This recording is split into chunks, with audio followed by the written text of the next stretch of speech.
더마카와 함께 시선 집중의 문을 열겠습니다. 어서 오세요. 네, 안녕하세요. 더마카입니다. 오늘도 삐딱선 정신 입각해서 주요 뉴스 챙겨드리겠습니다. 어제 막내 아들 입대 소식을 전해준 속 시원한 가스 명수님 기억하시죠? 네. 강원도 철원까지 잘 데려다주고 왔습니다.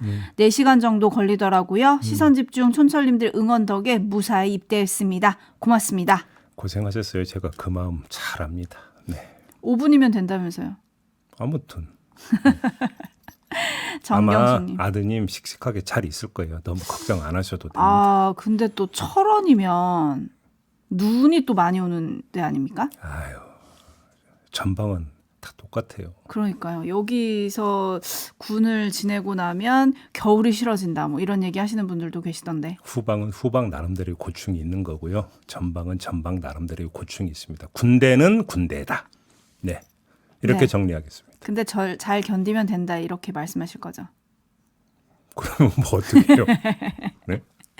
정경수님 또 비가 오네요. 3일간 비 예보도 있고요. 올 농사 비가 많이 와서 작황이 안 좋은데 계속 비가 이리 오니 농부들 막 가슴이 타들어갑니다. 그러니까요. 예, 어제 뉴스 보니까 논콩, 그죠? 그러니까 논에 콩 심은 거. 네. 이 수해 때문에 완전히 망친 거잖아요.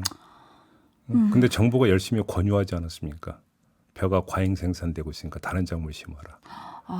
그러면서 이제 콩을 심었는데 이렇게 돼버렸으니까 농심이 정말 좀 많이 답답하고 화났다. 이런 보도도 어제 있더라고요. 네. 그러니까요. 올해 김장어도 어떡하냐 걱정하시는 분들도 많던데 비가 자주 오면 농부님들 가슴이 타들어간다. 이게 뭔가 되게 반어적이면서 좀 마음이 아프네요. 도리김님, 중후한 꽃중년 제이비님 이털남 때부터 찐팬인데요. 처음으로 아는 척 해봅니다. 환절기 비염 조심하세요.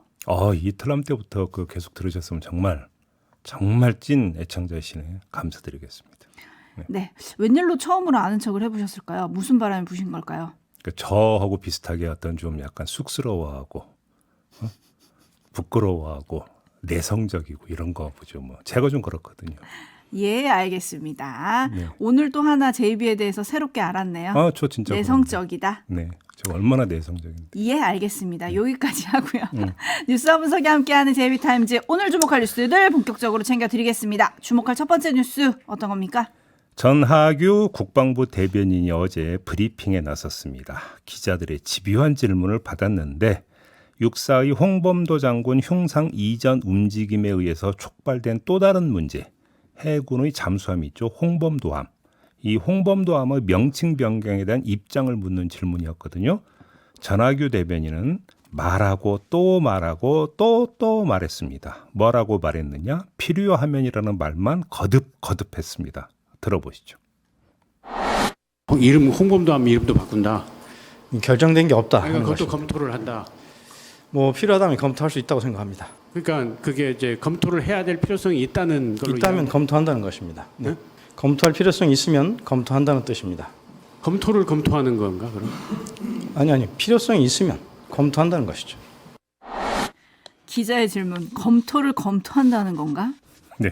어떻게 들어야 돼요? 이 문답을 보면서 첫 느낌은 전하규 대변인이 되게 곤혹스러워 보인다라는 거였거든요. 근데 가만히 생각해 보니까 왜 곤혹스러워하지? 그 이유를 모르겠다. 이런 생각에 다다랐습니다. 네? 왜냐?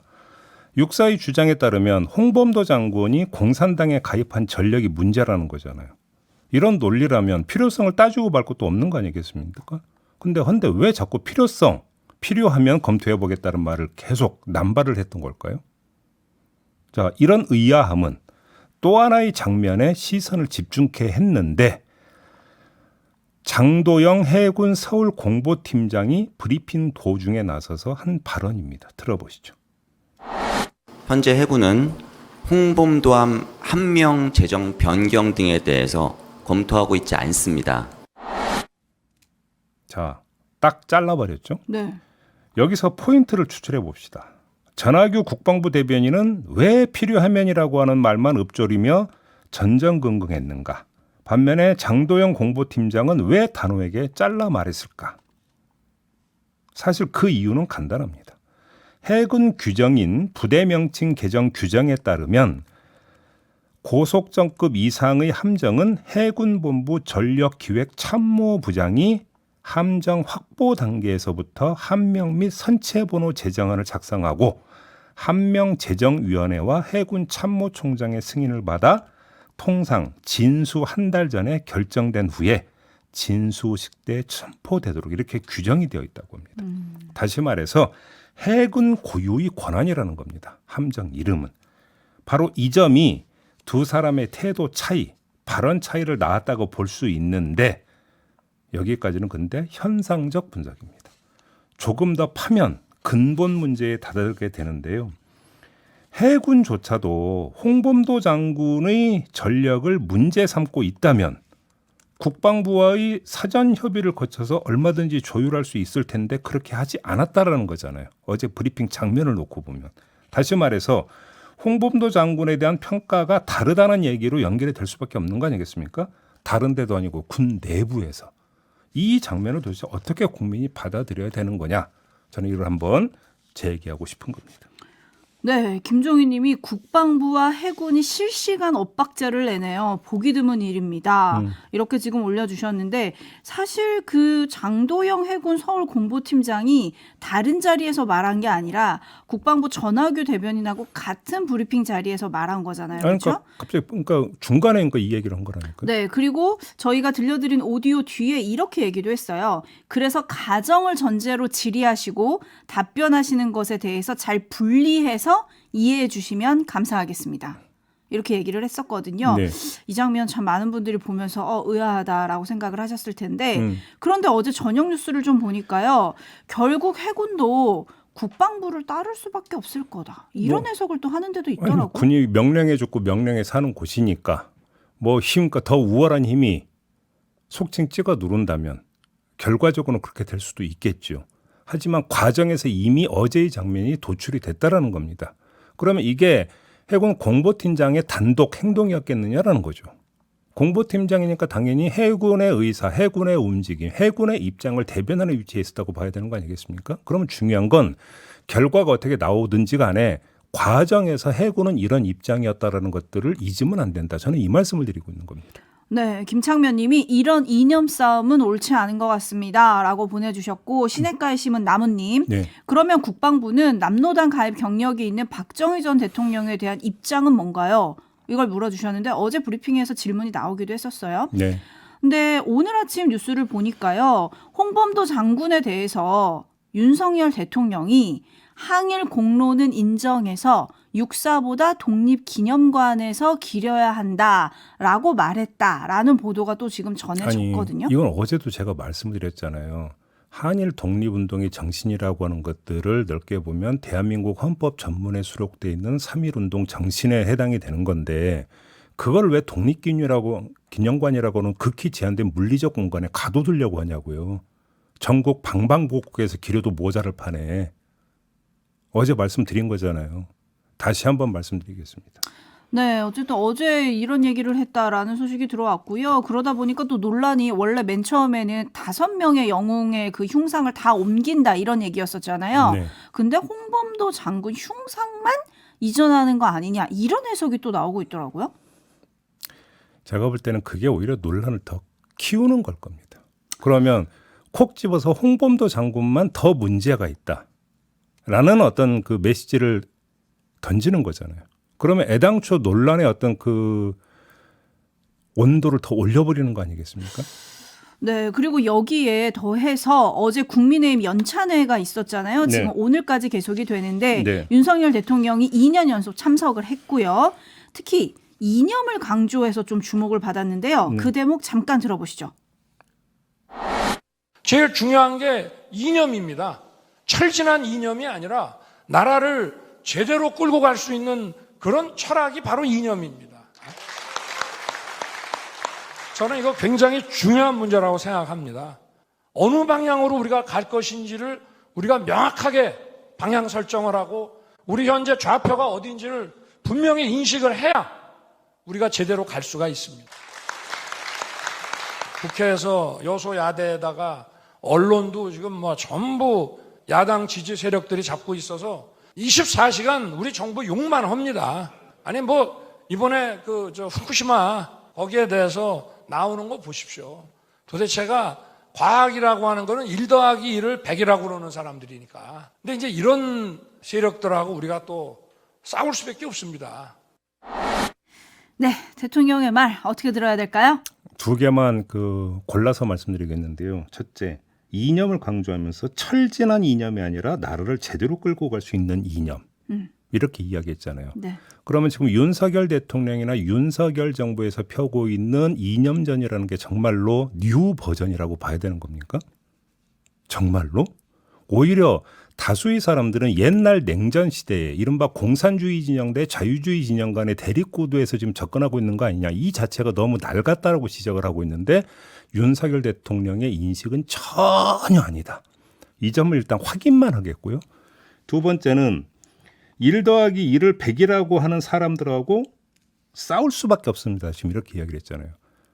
국정이라고 하는 것이 투쟁입니까? 네? 요것도 한번 여쭤보고 싶거든요. 그렇지 않습니까? 그러면 이 사람들은 설득의 대상이 아니라 투쟁을 해서 제거해야 되는 내지 징치해야 되는 대상입니까? 그게 국정입니까? 요렇게만 말씀드리겠습니다.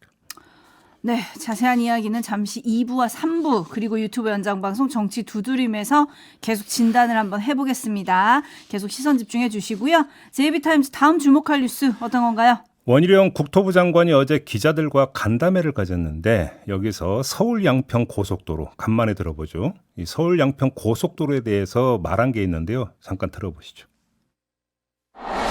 정쟁에서 분리시키는 것, 정쟁을 제거하는 것이 저희의 목적이고 가급적이면 빠른 시간 내에 전문가의 검증, 양평만 있는 건 아니지만 양평 주민을 우선으로 한 고속도로 해당되는 주민들과 이용객들의 어떤 의견 이런 것들을 반영해가지고 가급적 빠른 시기 내에 정상 추진할 수 있도록 한다는 게 저희의 정책적인 목표입니다.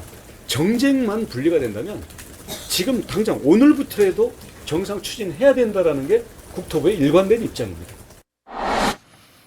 네, 백지화 선언했었잖아요. 네. 근데 빠른 시일 내에 정상 추진할 수 있도록 한다는 게 정책 목표라고 했어요. 자, 자신의 백지화 발표에 대해서 정장에 대한 대응이자 사업 자체를 팽개치고 안 하겠다는 뜻이 아니다. 접근하는 프레임의 문제다. 또 이렇게 주장을 한 바도 있습니다. 어제. 네, 어떻게 평가해야 될까요? 자, 정쟁의 해소를 여러 차례 강조를 했는데 그럼 그 방법이 뭘까요? 정쟁을 해소할 수 있는 방법이 뭡니까?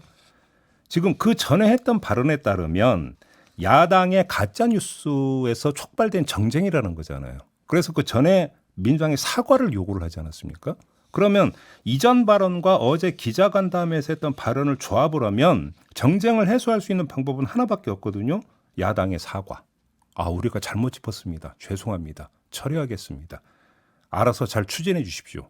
이렇게 야당이 선언하는 게 정쟁의 해소가 되겠죠. 그런데 이게 가능하겠느냐라는 겁니다. 지금 민주당이 그런 태세이냐라는 겁니다. 전혀 아니지 않습니까? 자, 바로 이 대목에서 두 번째 체크 포인트가 나오는데요. 원희룡 장관은 가급적 빠른 시일 내를 강조를 했는데 도대체 뭐가 빠를까요? 정쟁의 해소와 사업 재추진 결정이 빠를까요? 아니면 자신의 장관직 사퇴가 빠를까요? 저는 오히려 이게 더 현실적인 접근법이다 싶은 생각이 좀 드는데 그건 무슨 얘기입니까? 장관직 사퇴를 이야기하는 게 내년 총선에서의 원희룡 역할론이 지금 보도를 타고 있지 않습니까? 아하. 총선에서 이래서 수도권에서 원희룡 장관을 중심으로 어떤 수도권 선거를 치른다는 전략이 지금 운이되고 있다. 대충 이런 내용 아니겠습니까? 그러려면 장관직을 내려놔야 될 거 아닙니까? 총선에서 역할을 하려면 장관직을 내려놔야 하니까 뭐가 빠르겠느냐? 이 말씀을 드리는 겁니다. 언론 보도에 기초한다면. 응? 그리고 언론 보도대로 정말 장관직을 사퇴할 요량이라면 그 전에 정쟁을 해소시킬 수 있느냐라는 점을 따져야 되는데 지금 상태로 보면 어려워 보이죠. 오히려 10월로 예정된 국정감사에서 이른바 정쟁이 더 심화될 게 거의 기정사실이라고 봐야 되는 거 아닙니까? 상황이 정말로 이렇게 흘러간다면 총선의 관전 포인트 하나가 여기서 도출이 됩니다. 그게 뭐냐? 서울 양평 고속도로가 총선의 핵심 쟁점으로 떠오른다는 겁니다. 왜? 원희룡 수도권 역할론이 정말로 현실화된다면. 원희룡 장관의 뒤따라서 뭐가 따라오겠습니까? 서울 양평 고속도로가 따라올 거 아니겠습니까? 원희룡 장관이 정말 총선에서 역할을 한다면 그러면 이게 당연히 총선 쟁점, 총선 이슈가 되는 거 아닙니까? 이렇게 그러니까 정리를 하면 원희룡 장관은 정쟁의 해소를 주장했지만 흘러가는 형국은 정쟁의 심화로 갈 가능성이 농후하다. 이렇게 진단을 해야 되는 거죠. 네, 장현성님, 정쟁의 원인 제공자는 누굽니까? 누굴까요? 알렉산데르님? 정쟁은 본인이 만든 거 아닌가요? 아이, 원희룡 장관은 그게 아니라는 거잖아요. 야당이 그랬다는 거죠. 그렇죠. 야당. 예. 헬레나님, 그래서 어느 안으로 한다는 거예요? 전문가들의. 그리고 어제 또 전문가 이야기를 했더라고요. 전문가들의 판단 그리고 양평 주민과 시민들의 의견을 반영해서 빨리 정쟁을 걷어내자 이렇게 얘기를 했는데 그 정쟁을 어떻게 누가 걷어낼 거냐 이것도 좀 궁금하긴 합니다. 그죠? 네. 정기국회가 시작이 되면 국정감사 등 뭐 또다시 검증의 시간이 오겠죠? 아, 그러니까요. 오히려 국정감사 거리가 될 가능성이 농후하다고 봐야 될 것 같은데. 네, 어떻게 진행될지 시선 집중하겠습니다. JB타임즈 다음 주목할 뉴스 어떤 건가요? 내년 1월 1일을 기해서 국정원의 대공 수사권이 경찰로 이관되게 돼 있습니다. 이에 따라서 지금 그러니까 정부 국정원이 대통령령 시행령을 여러 가지를 지금 손보고 있어요. 관련 뉴스가 그러니까 두 갈래로 나온 게 있는데 전해드리겠습니다. 첫째, 정보 및 보안 업무 기획 조정 규정이라고 하는 게 있는데 이걸 일부 개정안을 입법 예고를 했습니다. 이 내용을 보면 검찰과 경찰 등 수사기관이 정보 사범에 대한 신병 처리 및 공소 보류 의견을 제시할 경우 지금까지는 의무적으로 국정원장의 조정을 받던 것이 있었는데 국정원장의 의견을 청취하도록 한다로 개선한다는 겁니다. 이거는 진전이라고 봐야 되는 겁니다. 그 전에는 그러면 말이 좋아 국정원장의 조정이지 사실상 국정원의 어떤 동의를 받아야만 된다. 이런 이야기로도 연결이 될 수 있는 것이니까 여기서 국정원의 개입폭이 컸다라는 것이죠. 근데 의견 청취가 되면 어떻게 되는 겁니까? 한 단계 낮아지는 거 아니겠습니까? 이런 점에서는 대공수사권 이관 취지에 부합하는 거다. 이렇게 평가를 할 수 있습니다. 근데 또 다른 게 있습니다. 지난달 12일부터 21일까지 입법 예고를 진행해온 또 하나의 어떤 대통령령이 있는데요. 안보 범죄 등 대응 업무 규정이라고 하는 대통령령입니다. 이건 제정안입니다. 개정안이 아니라 제정안인데 이 제정안 6조를 보면 재판에서 확정된 사건의 소송 기록뿐만 아니라 수사 중인 사건과 불송치, 불기소 결정된 사건 기록도 국정원이 받아볼 수 있도록 한다. 이렇게 되어 있습니다. 이 6조 3항에 수사 및 재판 기록의 열람 복사 요청을 받은 국가기관은 정당한 사유가 없으면 요청에 따라야 한다. 이렇게 그러니까 명시되어 있거든요. 이건 뭡니까? 의무 규정입니다. 해야 된다라는 겁니다. 지금 이게 있는 거고요. 그다음에 4조가 있는데 유류물 및 임의 제출물 수거 조항인데요. 이 조항대로라면 국정원은 수사권이 폐지된 이후에도 정보 수집 과정에서 관련자가 소지하고 있는 물품을 임의로 제출받아서 보관할 수 있게 된다는 겁니다. 임의로? 예. 8조가 있는데 수사기관과의 협력을 목적으로 합동수사기구 또는 수사기관에 국정원 직원들이 참여할 수 있도록 한다. 이런 내용도 들어가 있습니다. 그러면 사실상 기록도 과정에서 다 봐. 합동수사기구에 얼마든지 들어갈 수 있어. 그다음에 그러니까 그 물품이라는 게 뭐 증거물이라고도 해석할 수 있는 거 아니겠습니까? 이거를 임의 제출받을 수 있어. 그럼 도대체 수사권에서 뭐가 축소가 되는 거냐? 이러면 이게 수사의 과정에서 나타나는 현상인데 이런 또 문제 제기가 성립이 되는 거 아니겠습니까? 이게 과연 대공수사권 경찰 이관에 부합하는 지금 대통령령이냐? 아니다. 시민사랑 이런 데서 지금 이 문제를 제기를 하고 있는 거죠. 네, 개인정보보호위원회도 뭐 수정을 권고했다고 하던데, 네. 근데 또 국정원은 국정원 나름대로 입장이 있는 것 같기는 해요. 네. 간단히 이야기를 하면 이전 권한을 다 내려놓지 않겠다. 뭐 이런 거 아니겠습니까? 자, 내년 1월 1일부터라고 했는데 앞으로 이런 논란 더 커질 것 같은데 후속을 이야기하면서 시간이 다 돼서 일단 여기서 끊어야 될 것 같습니다. 더마카 수고하셨어요. 고맙습니다.